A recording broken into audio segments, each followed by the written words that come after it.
سوال: جس دیوار کی حضرت خضر علیہ السلام نے مرمت کی تھی اس کے نیچے دبی ہوئی تختی پر 7 نصیحتیں لکھی ہوئی تھی، وہ نصیحتیں کیا ہیں؟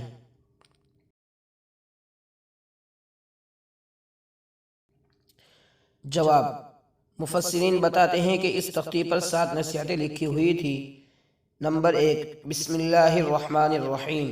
نمبر 2، تعجب ہے اس شخص پر جو اس پر ایمان رکھتا ہے پھر غمگین کیوں کر ہوتا ہے۔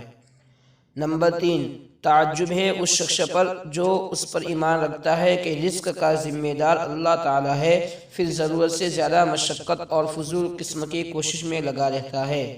نمبر 4، تعجب ہے اس شخص پر جو موت پر ایمان رکھتا ہے پھر خوش و خرم کیسے رہتا ہے۔